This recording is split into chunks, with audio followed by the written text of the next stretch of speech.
Hi guys, shout out sa ating mga followers, sa ating mga viewers, especially Jesus Carreras, ang dati kong kasamang mekaniko sa kasa. Isang veteranong mekaniko. Okay, shout out, nag-request siya eh. Okay, yung content ko ngayon guys ay iba naman. Dahil nga sa tag-init ngayon, pero umuulan kasi kasi may bagyo. Ah, Ngayon lang to, ngayong araw na to.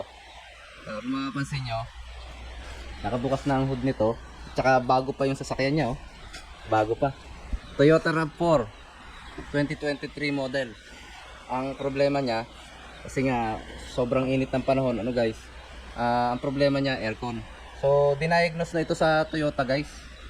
Sorry for mentioning Toyota, pero hindi ko na babanggitin kung anong dealership. Okay, diniagnose na ito sa Toyota.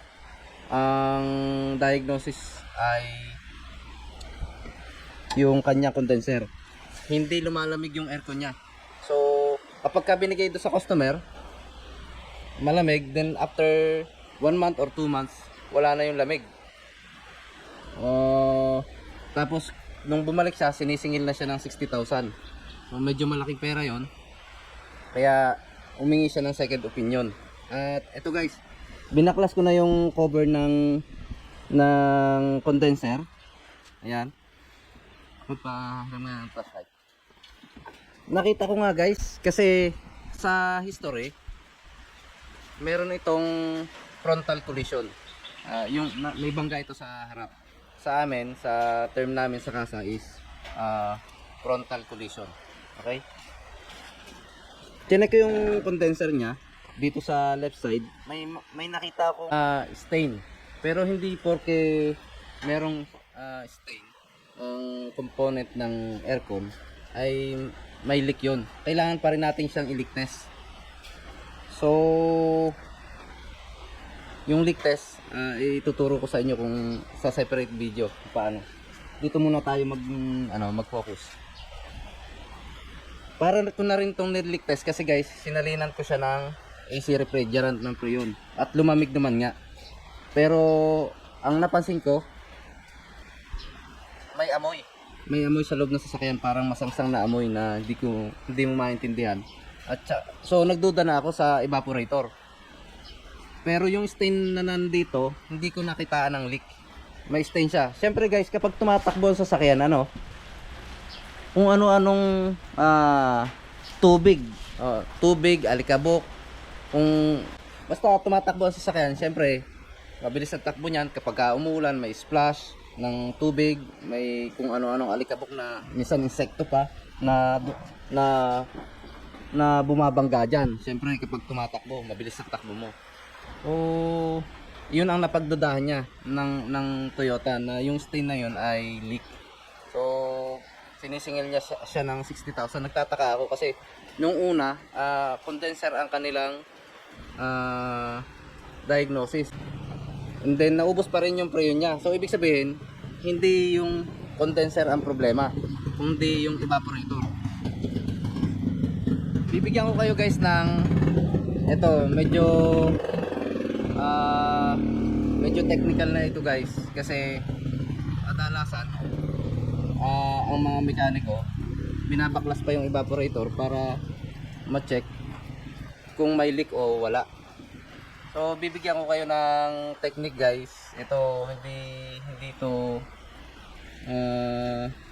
kukunti lang yung nakakalam nito, pero napakasimple para ma-check yung evaporator. Napakadali. Kuha lang kayo ng baso. Tapos, 'di ba guys, kapag naka-aircon kayo, may pumapatak sa ilalim ng inyong sasakyan. May pumapatak na tubig. Saluhin nyo guys yun ng baso. Tapos pagka nakaipon kayo ng konting tubig, tingnan nyo kung merong oil sa ibabaw. Doon nyo makikita kung may leak or wala. Kapag ka may oil, nakita ko manipis lang yung oil na yun, konting halo lang ng langis yun. Syempre nasa ibabaw ang oil. Kapag may nakita kayong ganon, ibig sabihin naglilik yung refrigerant nyo doon sa loob ng evaporator. So yun yung technique guys, yung sikreto sa pag-check ng evaporator. Kasi ang evaporator guys, ang laking trabaho. Ayan, pansin nyo guys, oh. Ayan, ibababa na yung dashboard kasi na-diagnose ko nga na may leak ang evaporator. Napaka simple para ma-diagnose. Okay? So ngayon, ibinababa na namin yung evaporator kasi sure kami na may leak ang evaporator.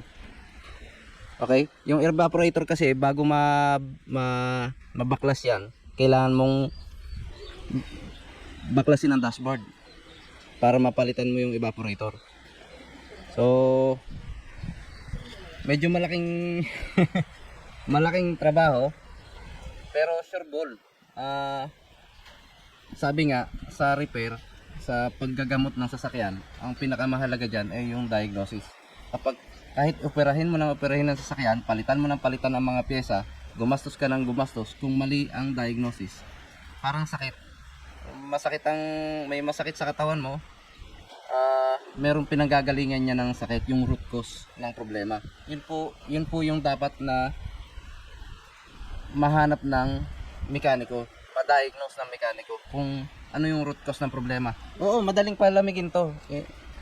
Kasi nung salinan ko ng preyon, ng refrigerant, ini-start ko, pinagana ko yung aircon, ang lamig. Pero after 1 month or 2 months, 3 months, maximum 3 months, ubos na uli yung preyon niya, yung refrigerant niya, wala na ulit lamig. Naawa ako doon sa may-ari, laki na ang ginastos niya, English speaking pa daw sa Toyota. Sorry. Hindi ko naman dinidiscriminate kasi kasa din ako.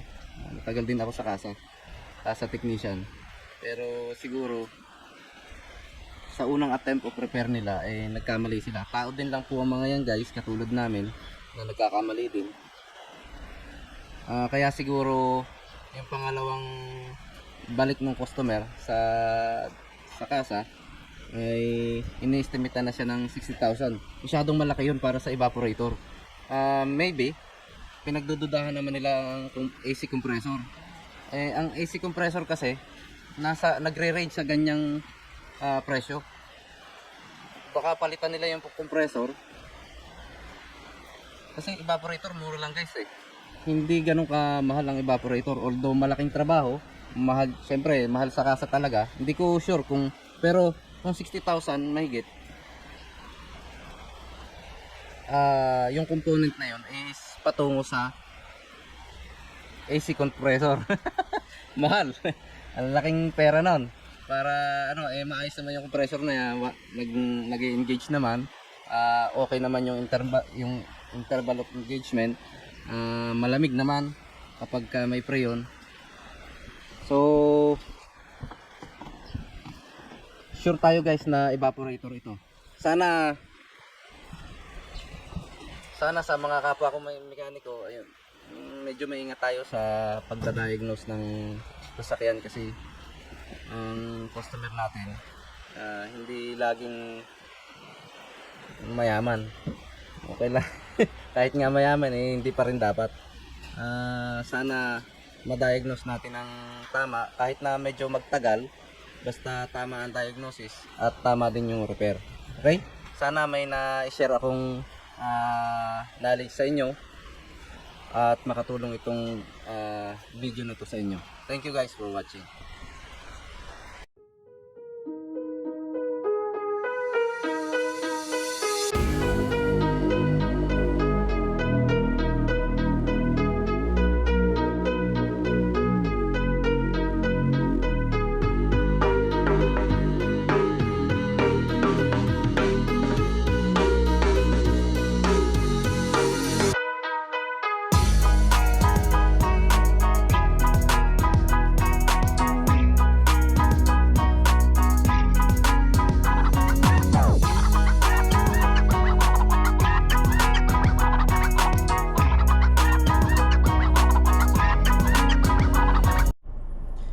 Guys, ito na, tapos na yung removal and installation ng evaporator at saka dashboard. Okay, so nasalinan ko na rin ng preyon and then start ko na at ayan, gumagana na yung aircon guys. Ayan, naka-on ang AC natin. So lagay natin dito sa ano, sa kahit dito sa gitna lang. Ang lamig na guys oh. Ayan oh. Bali sinubukan kong gamitin yung thermometer ng bata para mapakita sa inyo kung gaano kalamig. Kaso nakasulat low. Sobrang lamig siguro. Kaya ayan. I-off ko. Tapos i-on ko ulit. Yan. Yan. Ang nakasulat 37. Yan, i-off ko ulit guys. Tapos i-on ko ulit. Yan, 37.0. Kaso bumabalik siya kaagad sa low kasi sobrang lamig.